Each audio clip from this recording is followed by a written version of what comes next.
Malachi woke up in his bed, his body still heavy with the lingering pull of sleep. The room was dimly lit, the glow from the hallway spilling in through the slightly ajar door. His blanket was bunched at his waist, the faint crinkle beneath him reminding him of his situation. He stared at the ceiling for a long moment, trying to summon the energy to start the day. The past year had been a blur, strange, surreal, and entirely out of his control. The door creaked open, and Linda walked in, her towering figure silhouetted against the light. She carried the same clipboard she always had, her expression a mix of cheerfulness and that unnerving calmness that never seemed to waver. "Morning, sunshine," she said. "Big day today."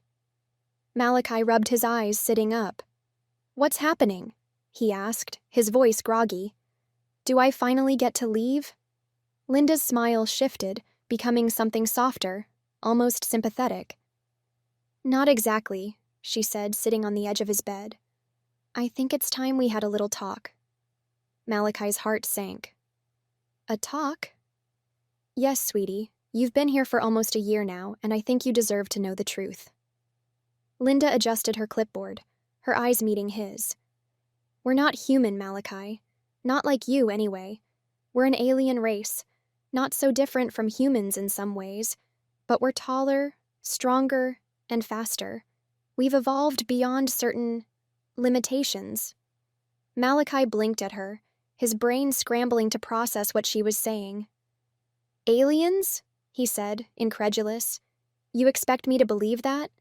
Linda nodded patiently. "I know it's a lot to take in, but it's true. You see, most of our males, well, they're gone. We have a few left, but not enough. And our species got bored, I suppose. We needed something. Someone." Malachi's brow furrowed. "Someone?" "Yes," Linda said, her tone matter of fact. "Humans." She went on to explain, her words tumbling out with unsettling clarity. They had been visiting Earth for centuries, observing, studying. At some point, they began taking humans, those who seemed lost, who didn't quite fit in. They called them hikak, a word in their language that meant something between pet and child. "You're telling me I'm some kind of pet?" Malachi said, his voice rising. Linda nodded again.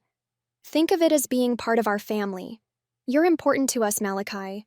You're here because you're special." "And the diapers?" he said, his tone sharp with disbelief. "That's a human invention. Don't try to tell me aliens came up with that." Linda's laugh was soft, almost musical. "Actually, we did. When we first started bringing humans to our planet, they made quite a mess. Diapers were the simplest solution. Later, we introduced toilets, but honestly, that was a mistake. They caused so many problems on Earth.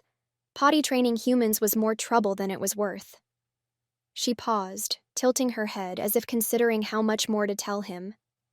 "Most human inventions, Malachi, were inspired by us. Diapers, toilets, even champagne. We've been intervening with human development for centuries. Without us, humans would still be like monkeys, clever but far less advanced." Malachi stared at her, his mind reeling. "You're insane," he muttered. Linda didn't seem offended. She leaned forward, her tone gentle. "I know this is hard to believe, but you'll see. It's time to move on to the next chapter. You're going to love our planet." "Your planet," Malachi repeated, his voice barely a whisper. "Ool," Linda said, smiling. "That's what we call it. It's beautiful, Malachi. You'll live a long, healthy life there. 3, maybe 400 years. Our medicine and the conditions on Ool slow aging considerably. But first, we need to get you ready for the trip." Before he could respond, Linda stood, her demeanor brisk. "Let's start with a fresh diaper," she said. Malachi froze, his body stiff with resistance. But Linda's calm persistence left little room for argument. He laid back, staring at the ceiling as she untaped the old diaper, cleaned him up, and secured a thick, travel-ready one in place. It was more substantial than the ones he was used to, with extra padding and an unusual texture. "There we go," Linda said, patting his leg. She handed him a small pill. "This will help you relax. The journey is going to be a long one, about 4 years. Malachi hesitated, but Linda's steady gaze left him with little choice. He swallowed the pill, the bitter taste lingering on his tongue. Linda fed him breakfast next, spooning bites of warm, unfamiliar food into his mouth. It was strangely comforting despite everything. As he ate, Linda continued talking. She described the planet in vivid detail: vast forests that glowed softly at night, oceans of shimmering blue-green water, and cities that towered into the sky like sculptures of light. She spoke of the other Hekok who had adapted to life on Uul, how they thrived under alien care. "You'll have purpose there," she said, her tone reassuring. "A community. It's not just about being cared for, it's about being part of something greater. We don't just take, we give." Once he was dressed in a sleek blue travel suit, Linda guided him toward the elevator. Her hand rested gently on his shoulder, her voice soothing as they ascended. "It's going to be okay, Malachi. I promise." When the elevator doors opened, Malachi's breath caught. The room was enormous, filled with rows of people dressed like him. Most were men, but there were a few women scattered among them. All were quiet, their expressions ranging from resigned to dazed. Beyond them, 4 massive spaceships loomed, their sleek metallic surfaces glowing faintly in the twilight. Linda leaned down, her voice soft in his ear. "It's mostly men because men tend to struggle more. Women usually have their lives together.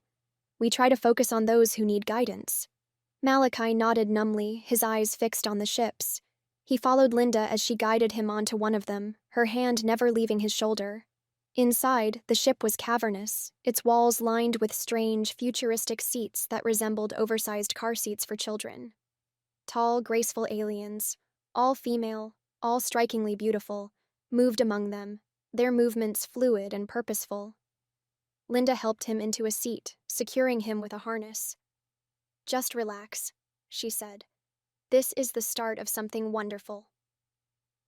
As the ship's engines roared to life, Malachi felt a strange calm settle over him. The pill was working, dulling the edges of his fear. He stared out the window as the ground fell away, the facility shrinking into the distance. The stars stretched out before them, vast and unending. Somewhere deep inside, a small voice whispered that he should be terrified. But all he felt was a heavy, dreamlike acceptance as the ship shot into the galaxy, carrying him toward an uncertain future on Uul. As the ship glided through the void, Linda returned, placing a hand on his shoulder. "You're not alone," she said softly. "We'll always be here for you, and soon you'll understand why this is where you belong." Malachi didn't reply. He closed his eyes, letting the hum of the ship lull him into a restless sleep, dreams filled with glowing forests and infinite stars. Thank you for tuning in to this edition of Mommy Sarah's Story Time. If you enjoyed the stories, please support the channel by liking and subscribing. Remember, my channel is not monetized, and I write most of the content myself. On occasions when I don't, it's sourced through emails from trusted contacts. Please feel free to like, share, and subscribe. If you're able to, consider making a donation to support our channel. Your support means a lot. Thank you so much for watching, and I look forward to sharing more stories with you.